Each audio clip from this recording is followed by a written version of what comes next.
So, what constitutes a public health emergency of international concern? And who determines a public health emergency of international concern? The World Health Organization, of course, is the one who's going to do it. And why? When they do it, what prompts them to do it? All these checks are what does it. The virus is a public health risk of the states throughout the international spread.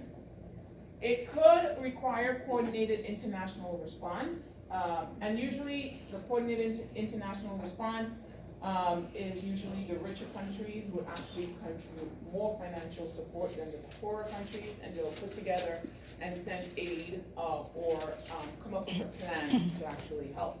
Okay? The situation is serious, unusual, or unexpected. By the way, the coronavirus is a PHEIC. And you need to remember that. Ebola was a PHEIC. The decision to declare PHEIC is made by the World Health Organization, Director General, and Committee of Experts.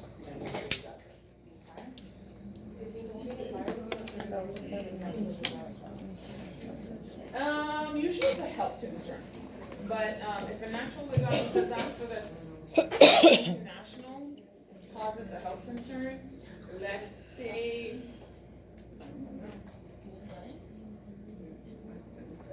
from Asia to America to Europe to China, no, not a natural disaster. Unless you consider the ozone depletion. That might be a natural disaster too soon to come. But who knows? Okay. So what is it? It's usually, this is the definition of what it is. I'm not going to read it to you. You can do that yourself. But the World Health Organization, a committee of experts get together and they look at the disease process. They look at who's infected. They look at what the infection causes, and then they declare this national emergency. Okay? And they set up this this aid as needed for countries. So the declarations. The last decade, we had 2009, H1N1. 2014, we had a polio scare. 2014, we had Ebola. 2015 to 2016, we had Zika. Then in 2016, again, we had Kivu, Ebola epidemic. And then in 2020, coronavirus. This is the last decade of PHEIC declarations by the World Health Department. It's amazing that we've had so many. We feel like in the United States, we're like, oh, really? Because we are one of the more developed countries, and we handle them a lot better than some of the other countries. You see a lot of deaths in the third world countries, a lot of deaths in the countries that can't help to aid themselves, more than you do see in the United States, fortunately for us, unfortunately. But again, globalization facilitates, gives us no barriers. We have no barriers. Any disease process can infiltrate our walls because we have globalization. So the coronavirus, 2019, 2020, it was actually declared back in January by the World Health Organization public health concern of international urgency. It actually is a beta coronavirus, like MERS, MARS, and SARS, all of which originate from bats. Okay. I didn't realize that they had so many bats in China. I hate them. They're pretty cute. That's why. I think they eat everything. Yeah, Well, they do. They do. That's the main reason I don't eat Chinese food. I don't know. Hopefully there's no Asians I don't in know this what I'm class. eating. Oh my god, I know. I don't think so. If that I stopped eating Chinese food a few years One ago. or whatever. Because I was looking at chicken and I was Have like, you I've seen never it through the chicken Facebook? look this There's way. like a little kid said, eating tacos. You saw that? I stopped eating Disgusting. like 10 years ago when I was in New York City. I just didn't like the look of it. I hate bats. They infected Cuyo. You remember that film? All right, so the Big bug. coronavirus in the Infected United him. States, guys, so He's so far, old. these states in orange are the states that are currently They affected infected Cuyo, yeah. Y con rabia. with the coronavirus. Rabies. It's not as bad as, there's only like a few cases in these states. But there have been some correlation with travel to China or, contact with someone who's from China or something like that to that extent. This is all taken from the CDC, guys. There's 3 cases in New York that they sent to the CDC to see if they're, In their yes, coronavirus. they're like quarantined. Okay, so this is the world map, and this is why we can call it a pandemic, because it has actually breached the borders of several countries. Sudamérica no está ahí. Okay, so outbreak in China. If you look at the outbreak in China, it is definitely an epidemic. Eso no va a Google. Okay, No hay nada ahí tampoco. there are now 83 cases in 18 countries besides China. Okay, 7 had no history of travel to China. There has been a human-to-human transmission in 3 countries outside of China. Okay? So of the 83, 7 of them had no contact with persons that they know went to China, and they had not been to China themselves. Okay? That makes you go raise your eyebrows a little bit, because that means that we're not protected. No, we're not.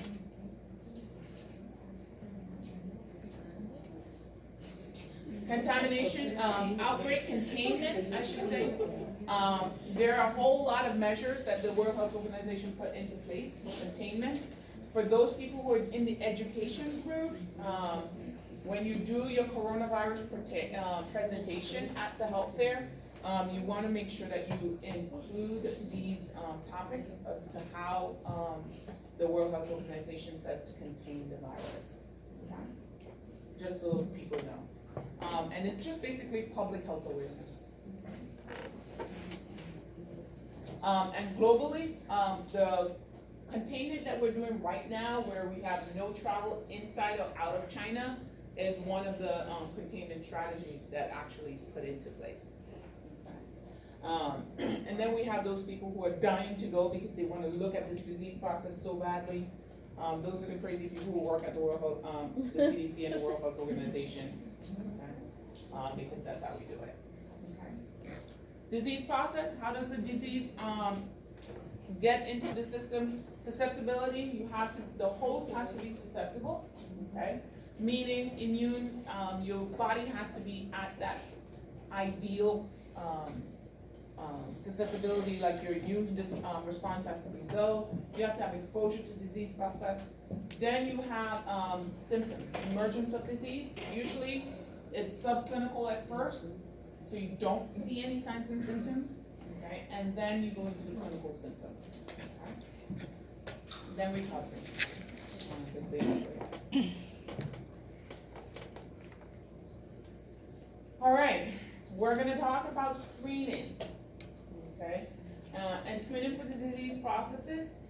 And because we're gonna talk about screening, I know you guys did this in health assessment, but I know that no matter how many times you do it, you still get the test questions wrong. So we do have a component of sensitivity and specificity that we do in health promotion. So I know for those of you who say, I know this like the back of my hand, just close your ears. But we're gonna go through sensitivity and specificity anyways, because it's a part of health promotion and disease prevention. Okay? So screening instruments must be reliable and valid, okay? Reliability, where is she? Yes. Don't close your mouth, I'm talking to you. No, the one right behind you. The one who was talking about my scale. So, reliability. Reliability says that every time I use or you use an instrument to test for disease process, if the disease is present, it will show, well, the disease doesn't have to be present, but it'll show you the same result over and over again. That's reliability, okay? No, I'm looking up on my scale. So, I have a scale in my bathroom. And if you have a, assessment, you know the story already. I'm gonna tell the same story because my friend over here was like really mean to me. So, I have a scale in my bathroom. This morning I went on my scale and I weighed myself. And it showed me I weighed 104 pounds, right? Yesterday when I went on the scale, it showed that I weighed 105 pounds. And the day before that, it showed I weighed 104.5. The day before that, it showed I weighed 104. The day after that, it showed I weighed 105. So, is my scale reliable?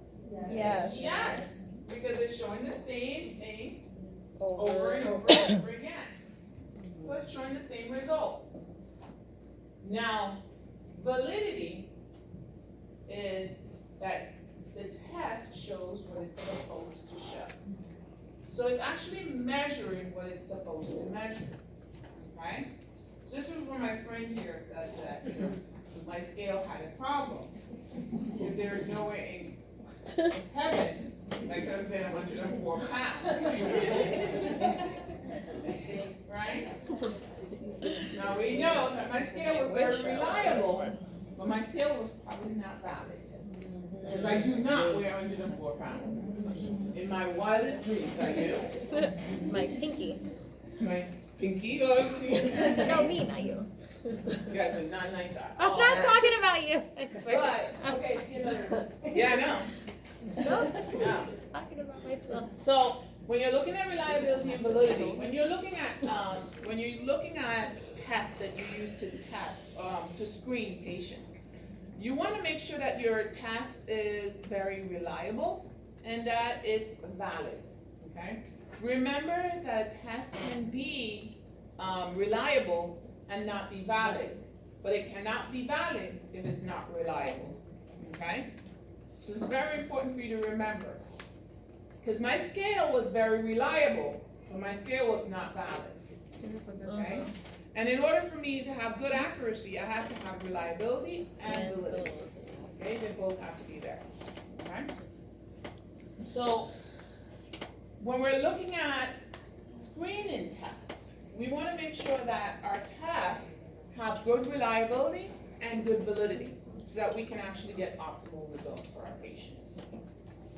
Sensitivity testing says that every time I use this test to test for a specific disease process, if the disease is present, it will show positive. Specificity says that every time I use this test to test for a disease process, if the disease is negative or it's not there, the test will show negative. Okay? Make sense? So sensitivity testing, positive, specificity testing, negative, okay? If it has a negative in the sentence, it's a specificity testing. If it's positive, if it's telling you that the test is positive or the results are abnormal, then it's sensitivity testing. If it's telling you that the results are normal, then it's specificity testing. Because we're looking negative, if it's negative, and positive is positive. And if it's positive, the test results are going to be abnormal. And if it's negative, the test results are going to be normal. Make sense? I have a question. Yes, ma'am. Is there any way, those two terms can overlap each other? Like, for example, troponin, it's both, it's sensitive and specific to determining which is, you know. No, it's not sensitive, because do we use troponin to screen? No. No. Remember we said sensitivity is screening. Specificity is confirmatory. Okay? So if we have a test that we're using for screening, it's a sensitivity test. If we're using a test for confirmatory, it's specificity test. A mammogram is a sensitivity test. A colonoscopy was the specificity testing, although colonoscopy. be the only one. Both. It could be a screening also. It could be a screening Well, test. any colonoscopy, you do a biopsy. Yeah, the biopsy would be a specificity. But we do use colonoscopy to screen. Exactly. Right. Say what they're having the colonoscopy for. Well, no, most of the times they'll ask you, if they ask you about a colonoscopy, they're talking about specificity testing. All right, Safe to say that specificity testing as opposed to positive, false negative, and then vice versa for sensitivity? Is that- no, The specificity, tests that are specific are going to be looking for that positive, false. no, it's looking for true negative. True negative. He confused True it. negative and false. He went into the true. A false positive is a negative, yes. And then specificity. Exactly. He might use those. Yeah. Yeah. You know it. Exactly. If I'm doing HIV testing and I do ELISA, that's a screening. That's screening. If I wanna know if the person really has HIV, I have to do a Western blot, Sensitivity. which is confirmatory. And that's specificity. Specificity. All right. We talked about reliability and validity already. We have different types of reliability. We have inter-rater reliability. We have intra-rater reliability, okay?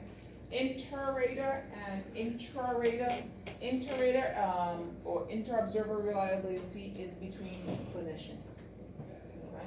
So you and I are two clinicians testing on a patient, and when we both use this test, it shows similar results, okay? That's inter-rater reliability. Intra and intra-observer is the same individual, so I am testing the same thing on two different patients, okay? So intra and inter-rater reliability. And then validity. Again, reliability versus validity, because no matter what, somebody always gets it wrong, okay? And no matter how many times I say it, still get it wrong. So, I can say it. I have an MRI. An MRI looks for tumors in the brain. MRI shows a tumor if there is one. Okay? Every time I use a test for an MRI, and there is a tumor, it shows a tumor. Is it valid or reliable? Valid. We said every Because it time. shows the tumor if there is one. It is valid. Reliable would be that machine, if you looked at The Last Holiday, Yeah. and he put her in the machine, and she had like tumors everywhere, and he told her she had like a few months to live. That's a very reliable machine, because everybody he put in that machine, he told them they had a few months to live. It showed the exact same thing every time, but they did not really have a tumor. Okay. So it was reliable, but it wasn't valid, because it wasn't showing what it was supposed to show. Does that make sense? Yeah. It's back to the scale. Back to my scale, yes. Okay, so sensitivity versus specificity. Again, sensitivity, screening. Specificity, confirmatory.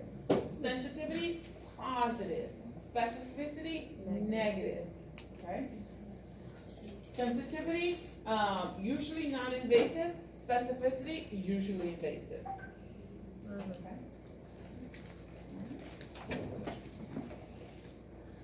The estimated probability of a disease in a patient before a test is done, pre-test or prior to probability, skills and knowledge of the disease frequency in that group or patient needs to be known. So if I'm testing, if I'm doing sensitivity testing for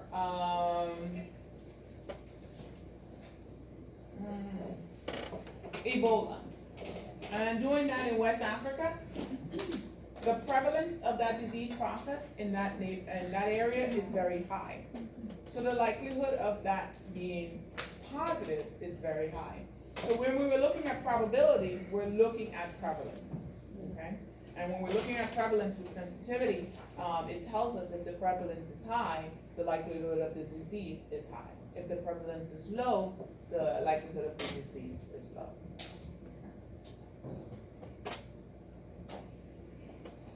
Okay, so sensitivity, the proportion of those who test positive in a group of people who actually have the disease. Specificity is the proportion of people who test negative in a group of people without the disease.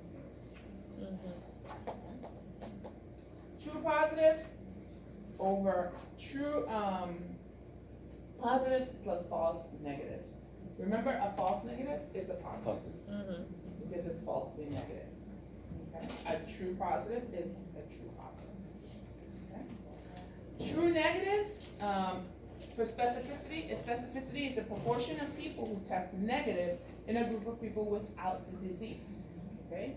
And in that, you're gonna take the true negatives and you're gonna divide that by the true negative plus the false positives. Remember, if it's falsely positive, then it is negative. Okay? Make sense? Yeah. Positive predictive value is the probability of actual disease in a patient with a positive test, or the proportion of true positives. Negative predictive value is the probability of not having the disease when the test is negative.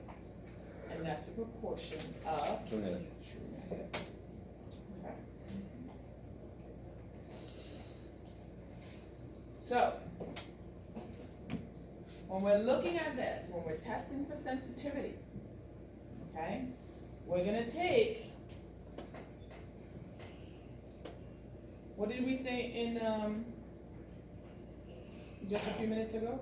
We're gonna take the true positives, and then we're gonna divide it by the true positive Plus plus the false negatives. Negatives. Okay, and we're gonna multiply that by 100.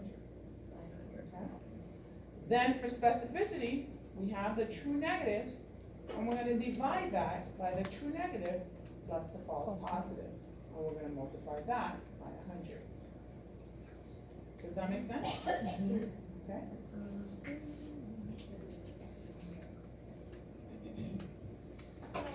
All right. Sensitivity, probability of the test, that would include the disease among those with the disease. And we did it. A divided by A plus C, multiplied by 100. Specificity is the fraction of those without the disease who have an actual negative result. D divided by D plus B, multiplied by 100. Forgot to do positive predictive, up ahead. Positive predictive, you're taking all the positives, and you're doing a proportion. So you're taking the positives and you're actually dividing it by the positive plus the false positive. The true positive plus the false positive. Negative predictive value, we're taking the true negatives and we're dividing it by the true negative plus false negatives. Does that make sense? Guys? I mean, I'm gonna Yes. memorize it, but, You getting what? so I'm gonna memorize You're gonna memorize it? No, you're not gonna memorize it. it. You're gonna make sense of it. Make sense of the false. Okay. So, example 1. Can you please calculate the specificity, the sensitivity for me in example 1? Did you say specificity? Sensitivity. Sensitivity. 10 divided by 10 plus 5. It can be, but not until you multiply by 100. 10 plus 5 times 100. Times 100. 66. So 66.6. Sensitivity is the. And then 1 divided by 100. I'm hearing 20 and then I'm hearing 66. Plus the. Which one is it? 66. So it said for sensitivity, I'm gonna take A, which is my true positives, 10. and then I'm gonna divide it by A plus C. Yeah, the false negative. So it's gonna give you 10 divided by 15. 0.6. 6.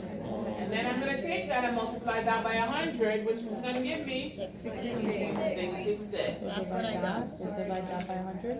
That's what I got. No. Divide this, Now This calculating with specificity. divide it into 10, 10 divided into this, into 15, that's 0.6, times, Specificity So you add this. So 9 divided into 15. 10 divided into 15, divided by 47. I did write it. What I'm saying is that you add these two. Yeah, Positive plus because Did it 47? we have to add Okay, so it's 10 15 divided by plus 90? I get 47 and 90. Wow, that's where we are. 52.9. 52. 15, 47, 52, and 90. times, So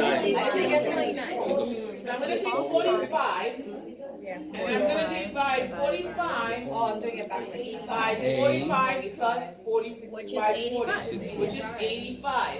So I'm taking 45 and I'm dividing it by 85. 52.9. And then I'm gonna multiply that by 100. My math is not that great. 45, 52.9. 52.9. 52.9? Yes. It's 53 when you multiply. 55. So it's 53. What formula are you looking at? Oh my God. So, this sensitivity. now calculate the positive predictive value. Alright. 10. 10 divided by 10. 10 divided by Yeah, I know. I see Positive it. predictive Pero, value, guys. Hold on. 20. Do it times 100? Right? 20. So 10 divided by 50 by 100. this is 45. I cannot do math that fast. Where is my That's just calculator? what it is. Look, it's 15 You're gonna take divided 8. You're gonna divide it by By 50. 45 divided by 50, 20. 20, multiply by 100. So, it's only 20% of this population that will have this, possibly have this disease. So the prevalence among this population is probably very low. Low. I don't see. Yes, I am. This is, I see that, okay. I Negative. don't understand it. What about the Can negative? you calculate the negative predictive value? 90. True negative. Yeah, she should know it now. True negative. 45 divided by 90, right? Plus 5. 90. 90. So we're gonna take the true negatives, and then we're gonna divide it by the true negative plus false negative. 50. So 45 divided by 50 times 90. times 100. 90. Would this be 45? What is the problem, guys? So that's a high negative predictive value. Yeah. So Mean that that means they- likely that means that population likely do not have the disease. So they actually have a low prevalence. In terms of the PPD, the positive predictive value to sensitivity, because the sensitivity is like the positives, and that one is the positive, so that's the And it highly shows you sensitive. if a low if it's a high sensitivity, then that means they probably have a high prevalence. But low sensitivity probably have a low Also prevalence. seeing Right, but in terms of like the sensitivity, would that be a highly sensitive test or like? Well, according to, a part of sensitivity, if I'm testing, Así no es. let's say that I want a mammogram to test for breast Times cancer, 100. okay? Do it then. I don't want you to screen me with a mammogram and then tell me that the mammogram only shows positive 50% of the time. Right.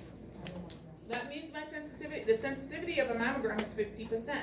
That means 50% of the times, it will show positive, and then 50%, it'll show negative. That's terrible. Even if you have the disease, that is not a very good sensitivity test. Right. So we should Okay. final aspiration. Now, if I'm using a test to test for breast cancer, I want a test that's actually 95% and above. So if you tell me 95% of the times I use this test to test for breast cancer, if the person has the disease, it shows the disease, I will feel much better. Okay? So the higher the sensitivity percentage, the more accurate at showing the disease if it's positive. The higher the specificity number, is the higher it is, the better it is at showing there's no Nothing. disease, if Right. there's no disease. So you want the number to be high. You want specificity to be in the 90s, and you want sensitivity to be in the 90s. Okay, and what about the positive predictive? That just tells you the amount of times that it's predicted to be positive, and usually you're looking at that by prevalence, Okay, based on how many people will come up. okay. If there's a low prevalence, of disease, then the sensitivity testing is probably gonna be low. Low. And if there's a high prevalence, it's gonna be high. Does that make sense, guys? Do you like totally get confused now? Yes. Like you thought you knew it and now you're confused? Yes. What do you mean? What do you mean?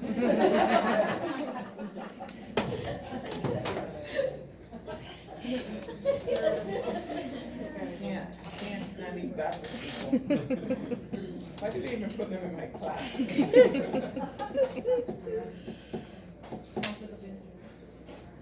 It is a conflict of interest. The test has 53% specificity. In other words, 45 persons out of 85 persons with negative results are truly negative, and 40 individuals test positive for a disease which they do not have. That is a bad test. No, it's like half and half. 53% specificity, I don't want. I want the test to be 99% specific and 99% sensitive. The probability that you're gonna have a test that's 100% is very low. Because there's always some glitch in the system, whether it's, the tech that day was not optimal, there's always some glitch in the system. So there is no test that's 99% positive, sensitive, or 100% sensitive or 100% specific. You'll find 99. As long as that test is above 90, I'm comfortable. Okay.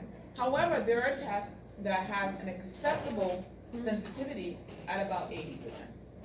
Acceptable. It's acceptable. Huh? Who decides what percentages of the? I don't know. 80% like sensitive, or And 80%, yeah. sensitive? I don't think there's I any guess if that they tells don't you have hundred a percent. better method, they'll have to use that. And That's like the gender in the blood, like when you Maybe, the male and depends on your female, insurance, and it but I doesn't mean, even tell you usually, 100%. It if tells you that test is the 99 test point of something. choice, Because it's they because they can't don't have ever a better guarantee one that's anything. I But think is that a 100%. that's a specificity? So you Specificity. use your highest percent. You know what I'm talking about, right? With the blood test, will tell you this one. You did that? No. They were like, you don't need it. I'm like, okay, Huh? whatever. Yeah.